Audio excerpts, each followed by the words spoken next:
내 힘으로 넘어가지 못하는 벽들, 묶임들, 오늘 하나님의 은혜 가운데 그 병거가 지나감으로 십자가의 길, 살리시는 길, 회복의 길이 우리 가운데 이루어질 것입니다. 믿음을 가지고 우리 하나님께 찬양을 드리십시다.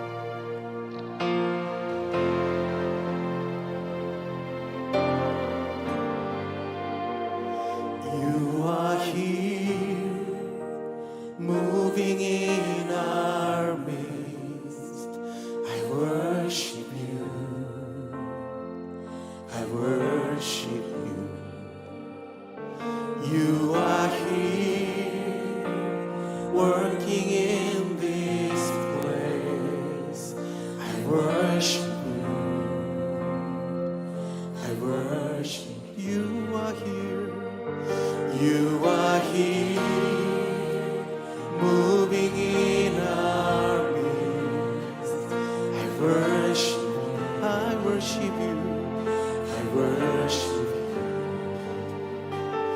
You are here, working in this place. I worship you, I worship you,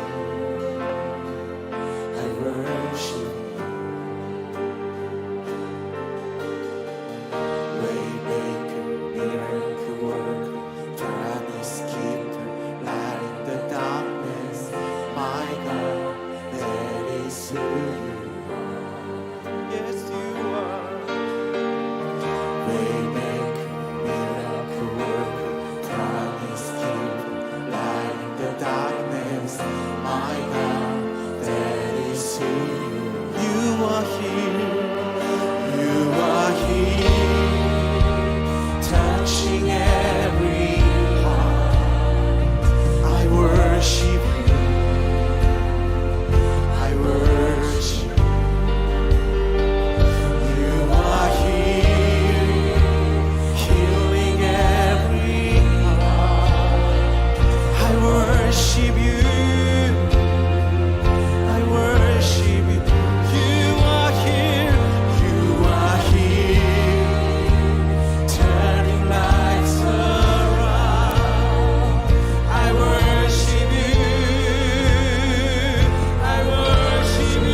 제가 칼럼에도 썼지만 지난주 말씀을 듣고 두 구리산 사이에서 달려나오는 하나님의 병거, 하나님의 임재를 상징하는 구릿빛 성전 기둥 사이에서 환난당한 자, 어려운 자를 돕기 위해서 전력질주로 질풍노도 파죽짓으로 우리를 돕기 위해서 달려나오는 그 하나님의 병거의 비전을 보면서 큰 위로를 얻었다는 많은 피드백을 들었습니다. 그런데 한 주가 지났어요. 근데 여전히 내가 힘들어하고 있는 나의 환경은 하나도 변하지 않았습니다. 여전히 나는 치료를 위해서 키모를 받아야 하는 상황입니다. 여전히 나를 힘들게 하는 뜻이 안 맞는 직장 동료와 계속해서 씨름하고 있습니다. 나를 괴롭히고 그것도 불법적으로 나를 괴롭히는 보스는 승승장구를 하는데 나는 언제까지 이렇게 어뷰스 당하고 있어야 하는가? 오늘 그 질문을 여전히 드릴 수밖에 없는 분이 계시다면 오늘 말씀은 그분들을 위한 메시지라고 해도 틀리지 않을 것 같습니다. 이 질문을 두고 오늘 말씀을 들었으면 좋겠어요.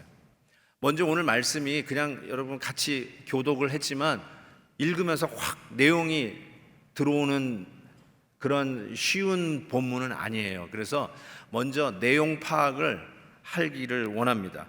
10절을 보시면 이렇게 돼 있어요. 사로잡힌 자 가운데 바벨론에서부터 돌아온, 그러니까 바벨론에서 돌아온 헬데, 도비야, 여다야, 이 세 사람이 있고요. 이 세 사람이 스바냐의 아들 요시야 집에 들어갔습니다. 거기서 무슨 행사를 한 거예요.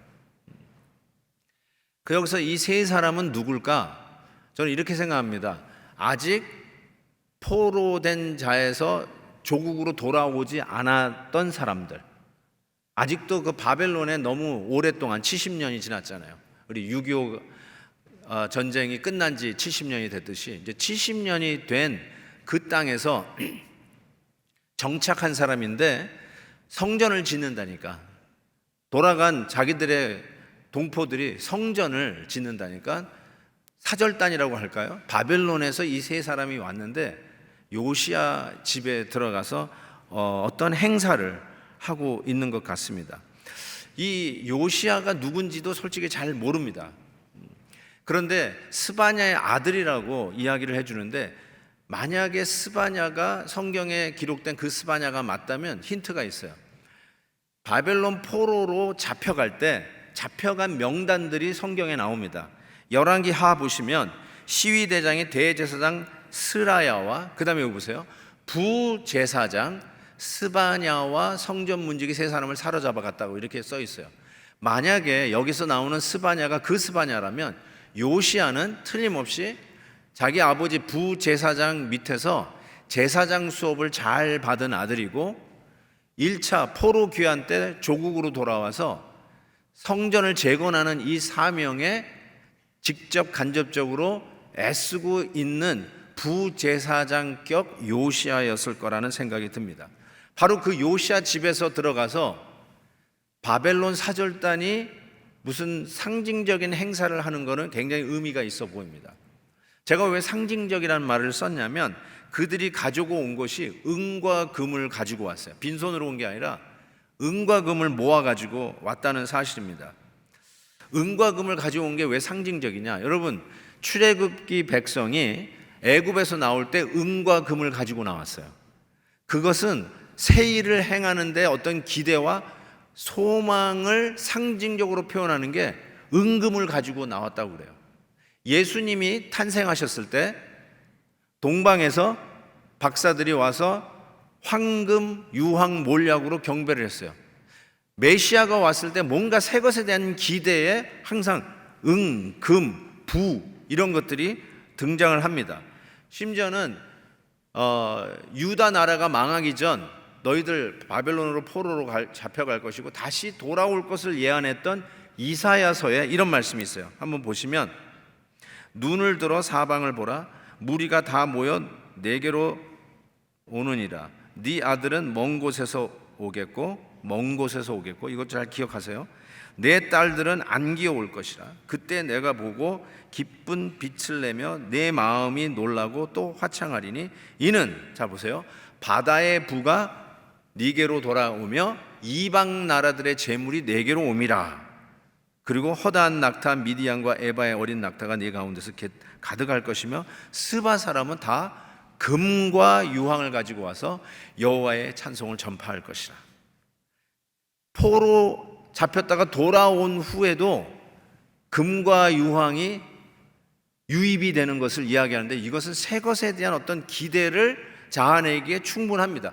그래서 바벨론에서 이 사절단이 은과 금을 가지고, 그것도 어쩌면 제사장 집이라 할 수 있는 요시야, 부제사장 집이라고 할 수 있는 요시야 집에 와서 은금을 가지고 왔다는 건 굉장히 상징적인 거라는 것을 짐작할 수 있습니다. 자, 그런데 그 은금을 가지고 와서 실은 면류관을 이 스가랴 선지자가 만들라는 주문을 받습니다. 여기에 좀 어려운 해석 부분이 있는데 한번 11절 보겠어요. 은과 금을 받아 면류관을 만들어, 이렇게 되어 있는데 제가 거기에 S를 붙였어요. 잠시 후에 설명해 드릴게요. 여호사닥의 아들 대제사장 여호수아의 머리에 씌우고, 이렇게 되어 있어요. 그냥 우리가 한국말로 읽으면 면류관을 만들어서 대제사장 머리에 씌우라는 소리구나, 이렇게 알 수 있는데, 제가 왜 S를 붙였을까요? 복수라는 말이에요. 복수. 면류관이, 이게 원어를 보니까 단수가 아니에요. 복수로 되어 있어요. 복수란 말은 한 개 이상이라는 뜻인데 제 생각에는 두 개를 말하는 것 같아요. 그리고 많은 학자들이 이 부분 가지고 여러 가지 의견을 내놓는데 두 개가 설득력이 큽니다. 그래서 은과 금을 받아가지고 면류관 두 개를 만듭니다. 그래서 그 중에 하나는 여호사닥의 아들 대제사장 여호수아 머리에다가 씌우도록 한다는 것입니다. 그러면 또 하나는요? 또 하나는 틀림없이 쭉 보시다 보면 14절 보시면 그 면류관은 헬렌과 도비아의 여다야와 그 다음에 스바야의 아들 요시아가 아니라 헨이라 되어 있는데, 여러분 헷갈릴까 제가 일부러 다른 새 번역이나 NRSV 영어 번역에는 헨이 곧 요시아 이명동인이라고 이야기할 수 있어요. 그래서 헷갈리지 마시라고. 왜 갑자기 아들 이름이 바뀌었나? 요시아를 기념하기 위하여 여호와의 전 앞에 두라. 그러니까 하나는 대제사장 머리에 씌우고, 하나는 아직 그 씌울 사람이 나타나지 않았으니까 여호와의 전 안에 두라, 이렇게 이야기를 하고 있습니다. 자, 이 여호와의 전 안에 두는 이 면류관은 도대체 무엇일까? 여러분, 이 직책에 따라서 면류관, 왕관, 관을 쓰는 직책들인데 제사장이 관을 썼고요. 그 다음에 임금, 왕이 관을 썼어요. 아마 한 나라의 왕이 왕관을 쓰는 거는 우리가 굉장히 익숙할 거예요. 근데 이 종교 사회의 어떤 당시를 생각해 볼 때 이 대제사장이 면류관, 관을 쓰는 것, 이것은 아마 잘 모르실 텐데 이 제사장이 관을 썼고요. 그 다음에 왕이 면류관을 썼어요. 근데 선지자는 면류관 안 씁니다. 선지자는 면류관 안 써요. 이 말씀을 전하는 선지자들은 왕관 이런 거 쓰지 않아요.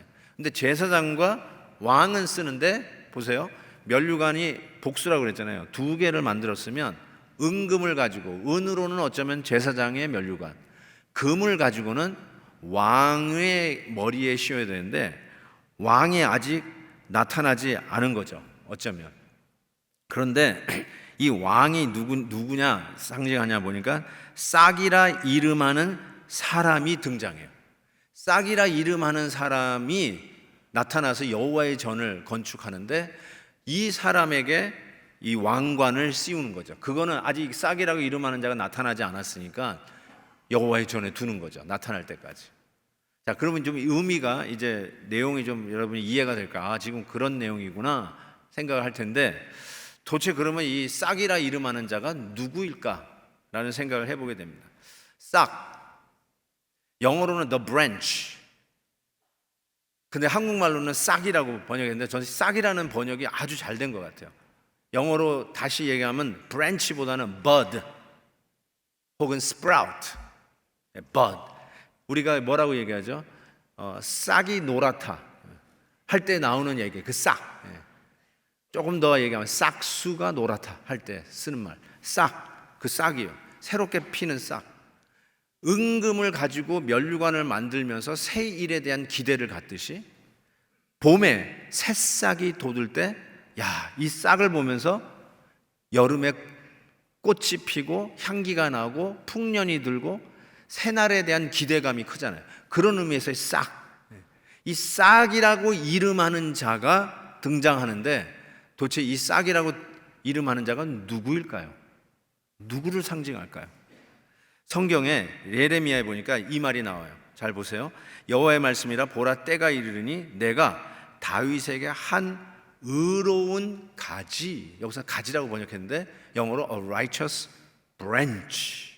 아까 그 싹, branch 같은 단어예요. 싹이 일어날 것이다. 그가 왕이 되어 지혜롭게 다스리며 세상에서 정의와 공의를 행할 것이다 라고 예레미야 선지자가 예언을 하고 있어요. 다윗의 그 계보에서 브랜치, 한 가지가 나올 것이다. 이사야 선지자는 뭐라고 예언을 하냐면, 이새의 줄기에서, 이새가 다윗의 아버지죠. 다윗의 줄기에서, 같은 말이에요, 한 싹이 나온다 이렇게 얘기하고 있어요. 거기서 싹이 나온다. 누구를 상징하는 걸까요? 다윗의 후손에서 나올 메시아를 얘기해요. 예수 그리스도를 이야기하는 게 확실합니다. 이 싹이 나오는데, 이 싹이 이름하는 자가 와서 할 일을 오늘 13절 보니까 세 가지로 정리하고 있어요. 그가 와서 여호와의 전을 건축합니다. 두 번째, 영광을 회복합니다. 여러분, 황무지에 허물어진 성전을 생각해 보세요. 제1성전 솔로몬 성전이 다 허물어졌잖아요. 다시 돌아와서 제2성전 수룹바벨 성전을 짓는데, 그 성전의 영광을 회복시킬 자가 바로 이 싹이라 이름하는 자라고 얘기하고 있어요. 그 다음에 세 번째가 그 자리에 앉아서 다스릴 것이요 제사장이 자기 자리에 있으리니 이 둘 사이에 평화의 의논이 있으리라 하셨다 하고, 이 말이 제일 어려운 본문이에요. 이해가 안 가실 거예요. 근데 이게 무슨 뜻이냐면 좀 이상하다는 생각이 들어요. 아니, 왕이 오시는데 왜 왕이 제사장 자리에 앉고 왕과 제사장 둘 사이에서 의논을 하면서 샬롬, 평화의 이야기를 하고 있는가? 이게 도대체 무슨 말 하는지 약간 헷갈리는 부분이에요.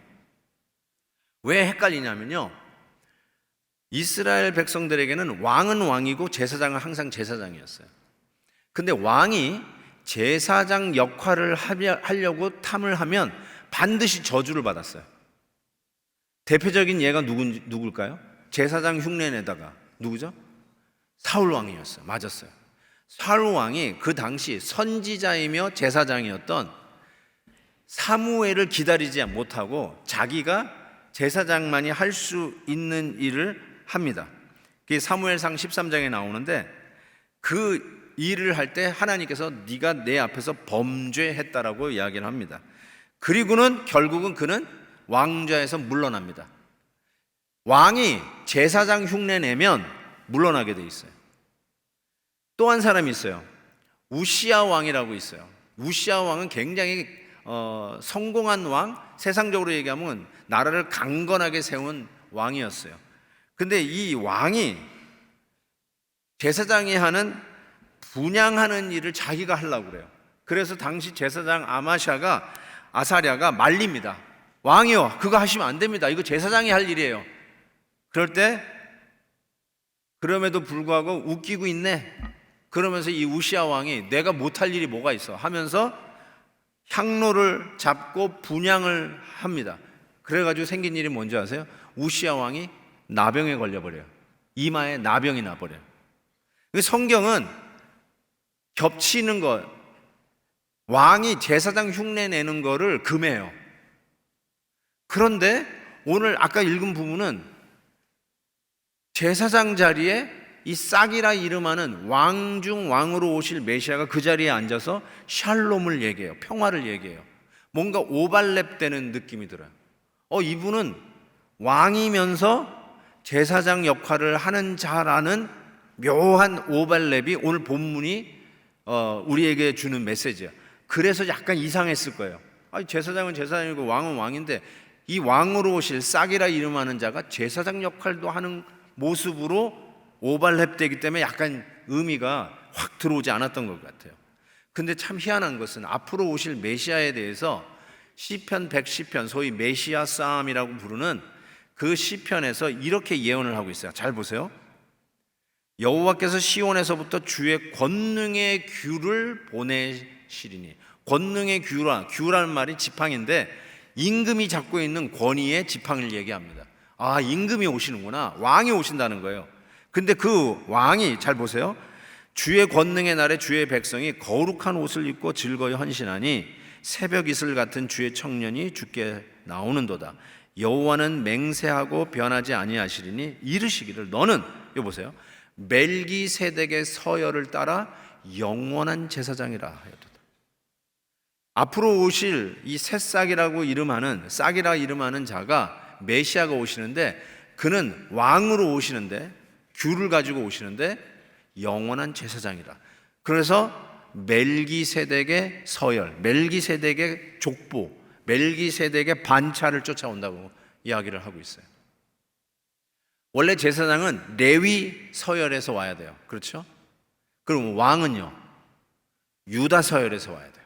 그게 이스라엘 백성들이 기다리고 있어요. 그래서 2세의 줄기, 다윗의 후손에서 왕이 오셔야 돼요. 근데 예언하는 거 보니까 멜기세덱의 서열에서 온대요. 왜 멜기세덱의 서열에서 오는가? 멜기세덱이 아브라함이 승전하고 왔을 때 11조를 드렸던 자가 멜기세덱 아닙니까? 그 멜기세덱을 놓고 히브리서 7장에서 이렇게 얘기하고 있어요. 보세요. 멜기세덱은 살렘 왕이요 지극히 높으신 하나님의 제사장이라. 멜기세덱이 유일하게 왕이면서 제사장이었던 자였어요. 그 신비한 인물이에요. 그런데 예수 그리스도가 누구냐? 멜기세덱의 서열을 쫓아 왕이면서 제사장으로 오시는 바로 그분이라고 얘기하고 있어요. 우리 주 예수 그리스도를 의미하고 있어요. 우리에게 오실 이 싹이라 이름하는 자가 예수 그리스도시고, 그분은 우리의 왕이시요 우리의 제사장 되시는 분임을 성경은 이야기하고 있어요. 자, 그런데 아까 얘기를 하는데 이 싹이라고 이름하는 자가 뭘 해요? 여호와의 전을 지어요. 지금까지는 제가 설명하느라고 좀 시간을 보냈는데 재미있으세요? 네? 아, 지금 이거 뭔 소리 하는기요? 막 이렇게. 여러분이 성경 읽다 이런 부분 재미없어서 확확 넘어갈걸요? 막 졸음이 올걸요? 근데 저는 이 메시지가 막 눈에 보이니까 너무너무 이번 한 주간에 신이 났어요. 이걸 어떻게 성도님들에게 알려드리지? 최선을 다해서 쉽게 설명하려고 했는데 좀 이 그림이 그려지는지 모르겠어요. 이방에서, 바벨론에서 사절단이 은과 금을 가지고 와서 면류관을 만들었는데 하나는 대제사장의 머리에 씌웁니다. 앞으로 오실 우리의 싹이라 이름하는 자가 쓸 대관식을 기대하는 아주 묘한, 흥분되는 새일을 기대하는 것이 화면에 아주 가득 차 있습니다. 그런데 그 싹이라 이름하는 자가 누군가 봤더니 우리의 제사장일 뿐만 아니라, 우리 임금일 뿐만 아니라 우리의 제사장이요, 그를 통해서 드디어 우리가 기대하던 샬롬, 평화가 우리에게 온다는 약속을 합니다. 그리고 그가 여호와의 전, 우리가 지금 지어야 할 그 전을 그가 지을 것이다. 그리고 그 전의 영광을 그가 회복할 것이다 라고 이야기를 하는 것이죠. 그런데 여기까지는 이제 이해가 됐어요. 그 다음이 문제예요. 15절에 이런 말씀이 있어요. 먼데 사람들이 와서 여호와의 전을 건축하리라. 지금 싹이라 이름하는 메시아가 와서 전을 지을 거라고 그러는데 그 다음 말이 먼데 사람들이 와서 여호와의 전을 건축하리라. 먼 데서 누군가가 온다는 거예요. 예수님이 태어나셨을 때 먼 데서, 페르시아, 먼 데서 동방에 있는 박사들이 와서 경배를 했어요. 실은 누가 경배를 해야 돼요?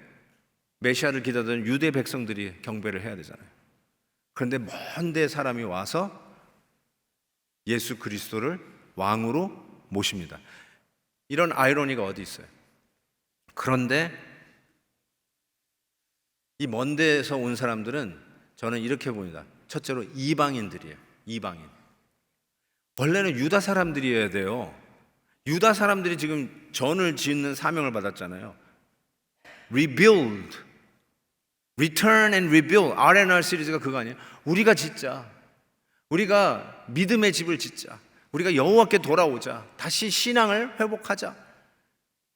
생활에 급급하고 우리 집도 없으니까 우리 집부터 짓자. 무슨 여호와의 전이냐.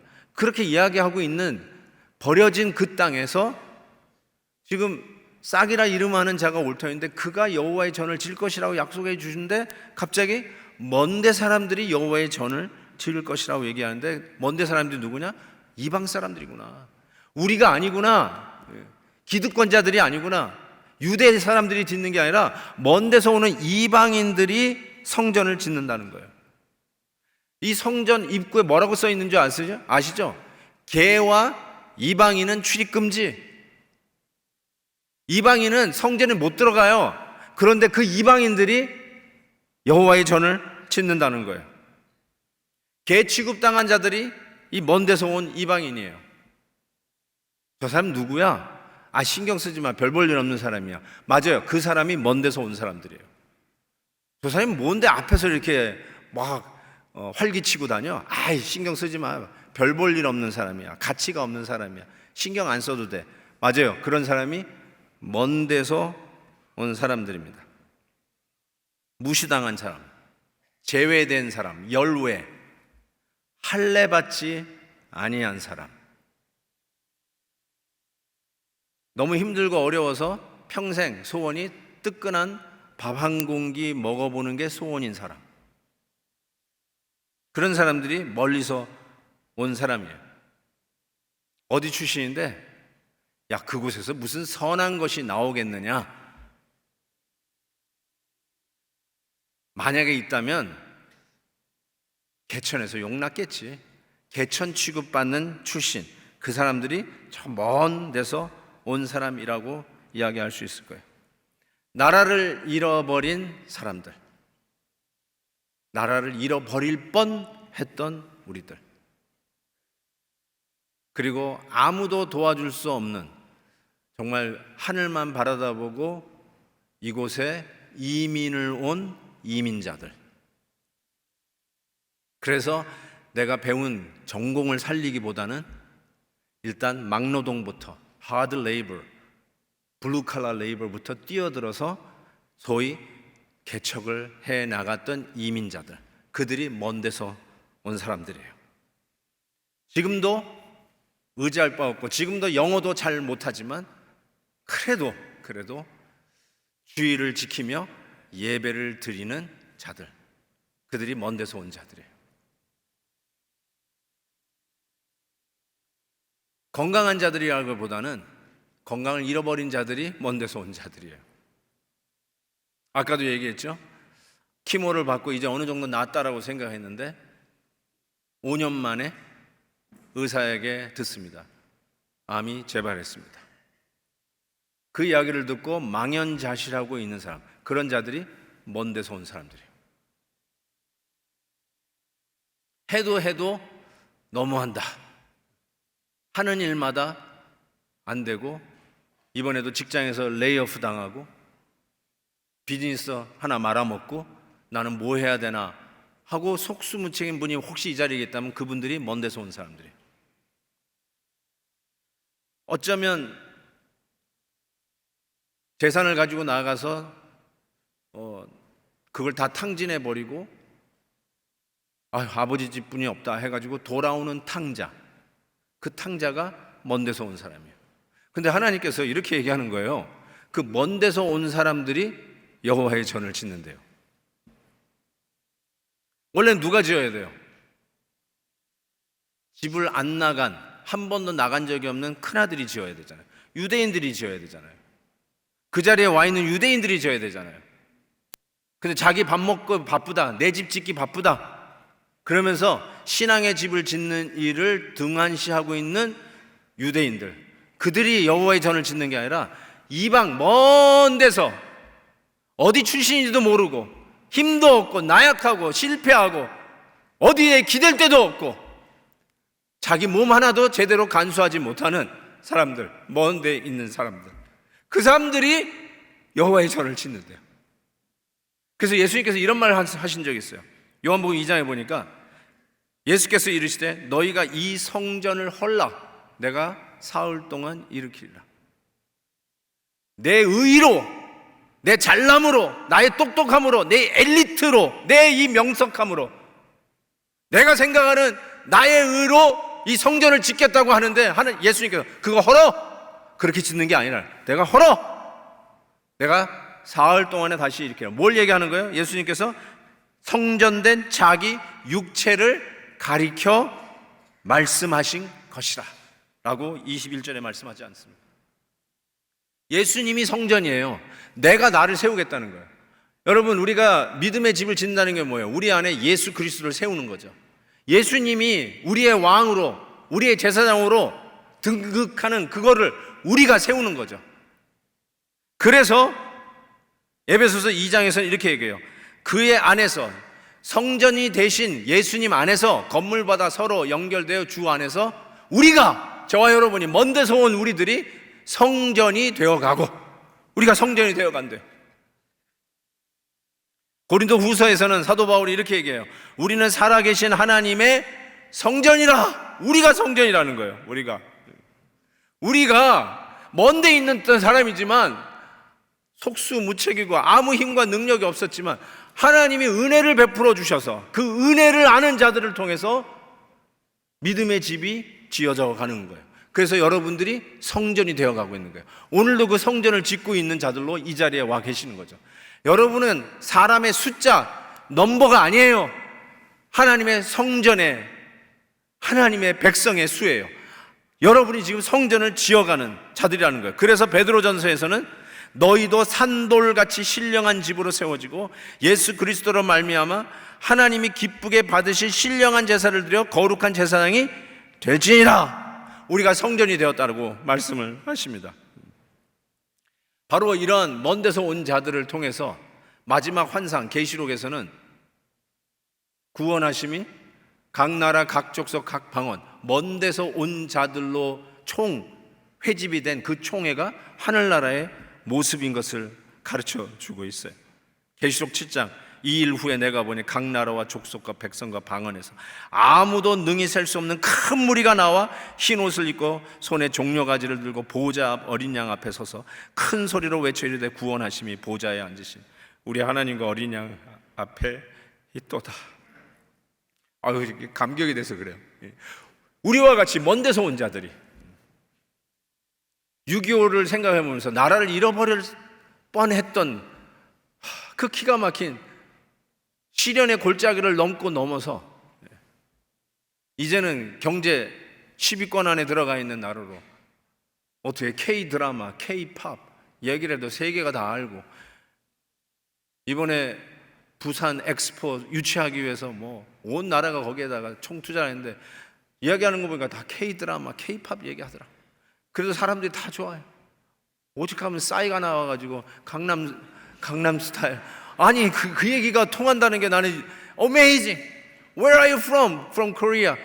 What country is that? 이 말을 듣고 이민 왔던 먼 데서 온 우리들을 통해서 하나님께서 뭔가를 하시는데 당신의 전을 당신이 짓겠다고 그러더니 실은 이 은혜를 아는 먼 데서 온 그 겸손한 자들을 통해서 하나님이 당신의 믿음의 집을 지어 가신다는 얘기예요. 그래서 저는 이렇게 말씀드릴 수 있어요. 아까 큰 질문을 던진 분들, 하나님 날 도와주시기 위해서 성전의 임재, 하나님의 임재를 상징하는 성전에서 병거 타고 나에게 달려오신다고 그랬는데 변한 게 하나도 없네요. 또 의사한테 또 가서 또 치료받아야 되고 또 키모가 기다리고 있네요. 뭐 나아지는 게 있어야죠. 혹시 이런 질문을 던지시는 분들에게 우리 주님께서 약속하신 말씀은 바로 그런 자, 먼 데서 온 자를 통해서 하나님은 당신의 집을 지어 가시겠대요. 하나님이 여러분을 지어 가실 거예요. 성전으로 지어 가실 것을 믿어요. 환난을 통해서 하나님의 집을 지어 가도록 하시는 거구나.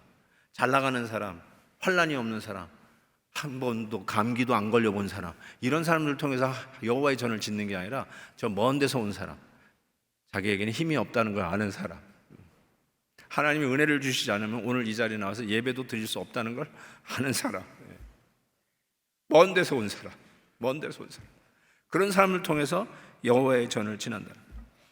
오늘 이 찬양을 해주실 우리 김도현 형제가 성령이 오셨네 그 찬양을 부르는데 이렇게 가사가 시작해요. 허무한 시절 지날 때, 깊은 한숨 내쉴 때, 그런 풍경 보고 탄식하는 분이네. 고아와 같이 너희를 버려두지 않으리. 내가 너희와 영원히 함께하리라. 딱 이 말씀 이거 하면서 성령이 오셨네. 성령이 오셨네. 성령이 오셔서 정말 허무한 세월, 깊은 한숨 쉬는 이런 상황 속에서 성령이 오셔서 우리 안에 뭐요? 성전을 지어 가신다는 거예요. 성전을 지어 가신다. 네가 아비로서 자식이 여러분들에게 떡을 달라면 뱀을 줄 자가 어디 있으며 또 이 알을 달라고 그러면 정갈을 줄 자가 누구 있느냐라고 하시면서 네가 악할지라도 자식에게 좋은 걸로 줄 줄 알거든 하늘에 계신 선하신 아버지께서 너희가 구할 때 뭘요? 성령을 주시지 않게. 우리가 연약할 때 하나님 우리 병 고쳐주세요. 우리가 힘들 때 하나님 막혔던 길을 열어주세요. 맞아요, 우리 기도예요. 그런데 하나님께서 우리에게 성령을 주세요. 그 연약할 때 성령을 주셔서 하나님의 전을 지어가게 하세요. 여러분 삶 속에 답답한 상황이 있을 거예요. 하나님 뭐 이래요. 우리가 예수 믿으면서 이런 정도뿐이 안 됩니까? 그런데 하나님의 계획은 그 허전하고 허무한 시간들 같지만 먼 데서 온 하나님의 은혜를 체험하는 바로 그 현장에 있는 여러분들을 통해서 지어가시는 거예요. 어젯밤에 한 성도님의 기도 제목을 받고 제가 정말 잠이 안 오더라고요. 건강하신 우리 성도님인데 팬데믹 때 교회를 안 나오시는 거예요. 너무 오래돼서 이제 알아보라 그랬더니 아니나 다를까 아프신 거예요. 건강하신 분이거든요. 내가 이 말씀하면 아실 거예요. 건장하세요. 딱 쓰시면 키도 저보다도 크시고. 근데 어떠세요? 그랬더니 당뇨가 심해져가지고 다리를 잘라야 된다는 거예요. 그래서 막 기도를 하는데 결국은 또 연락이 왔어요. 다리를 자르셨어요. 목발 짚고 어떻게 나와요? 그 건장하시던 분이. 목사님 기회 되면 나갈게요. 그런데 어제 연락이 왔는데 어쩌면 아버지보다 더 건강한 아들이 올림픽 메달리스트인데 슈퍼바이러스 때문에 어제 돌아가셨어요. 50살 아들이 돌아가셨어요. 얼마나 힘들겠어요. 내가 뭐라고 위로할 길이 없더라고요. 그냥 기도할 뿐이죠. 기도하는데 오늘 말씀이 자꾸 터지는 거야. 먼 데서 온 사람들이 여호와의 전을 짓는다. 집사님이 먼 데서 온 분들이에요. 하나님의 은혜로 겸손하게 하나님이 우리를 부르셔서 아무것도 못할 것 같은 저와 여러분을 통해서 하나님의 전 믿음의 집을 지어가고 계시는 거예요. 그걸 믿으시라는 거예요. 하나님이 여러분을 결단코 고아와 같이 나려두지 아니하시고 버리지 아니하시고 먼 데서 온 저와 여러분 같이 나약한 자를 통해서 하나님의 믿음의 집을 지어간다는 거예요. 제 기도 속에 늘 있는 우리 환우들이 있어요. 그분들이 다 읊조리면서 간절히 기도했어요. 그분들이야말로 먼 데서 온 분들 아니에요? 여기 계시잖아요, 다들. 우리 권사님도 옆에 계시네. 힘들고 어렵고 가정 속에 소망이 없고 정말 우리 자녀들이 먼데 가가지고 우리 자녀들이야말로 주일학교에서 여름 성경학교에서 그렇게 잘 크던 애들이 다 커가지고 어디가 있는지 몰라. 너무 먼 데가 있어. 하나님 먼 데가 있는 그들에게 은혜를 베푸셔서 그들을 통해서 하나님의 믿음의 집을 다시 수축하게 해 주옵소서. 이게 저와 여러분의 기도의 제목이 돼야 되리라고 믿습니다. 실망하지 마세요. 좌절하지 마세요. 포기하지 마세요. 하나님은 여러분을 다시 부르셔서 하나님의 거룩한 집, 믿음의 집을 세우는 역군으로 삼아 주실 것을 믿습니다. 기도하겠습니다. 우리 같이 기도하시면서요, 하나님 앞에 이렇게 기도합시다. 하나님, 제가 먼 데서 온 사람입니다. 겸손하게 해주셔서 다시 고개를 숙이는, 기도의 고개를 숙이는 자들이 되게 해주시고, 하나님 앞에 나와서 하나님, 내가 먼 데서 온 자지만 믿음의 집을 지어가는 자 만들어 주옵소서. 하나님의 은혜를 아는 자를 통해서 여호와의 전이 지어지게 해 주옵소서. 특별히 연약한 자 계시죠? 오늘 여기 자리에 나와 있는 게 은혜이신 분 계실 거예요. 병원에 있을 때 아셨잖아요. 병원에 천장만 바라다보고 있었을 때 아셨잖아요. 맞아요. 여러분이야말로 먼 데서 있는 분들이에요. 근데 오셨잖아요. 믿음의 집을 세우라는 거예요. 신앙의 집을 세우라는 거예요. 오늘 이 말씀을 받으셨으니까 좌절하지 마시고 더 힘내서 하나님 나 같은 자 사용해서 여호와의 전을 세워 주옵소서. 우리 같이 한번 합심해서 기도하겠습니다. 하나님 아버지, 정말 제가 멀리서 온 자입니다. 그래도 괜찮은 동네에서 산다는 자부심이 있었는데 하나님, 그런 거 아무 소용이 없고 그래도 좀 공부도 하고 배경도 있다고 생각했는데 하나님, 그거 전혀 쓸모없고 먼 데서 온 연약한 나를 들어 쓰셔서 하나님의 집을 짓는 이 하나님의 섭리를 다시 한번 깨닫습니다. 우리를 고아와 같이 버려두지 아니하시고 힘들고 허무하고 답답한 환경 속에서 다시 들어 쓰시는 하나님의 이 귀한 섭리, 약속을 믿고 나아갑니다. 하나님, 다시 힘내게 해 주옵소서. 하나님의 역사에 동참하여 하나님의 집을 짓는 자들, 믿음의 집을 짓는 자들이 되게 해 주옵소서. 예수님의 이름으로 기도하옵나이다. 아멘.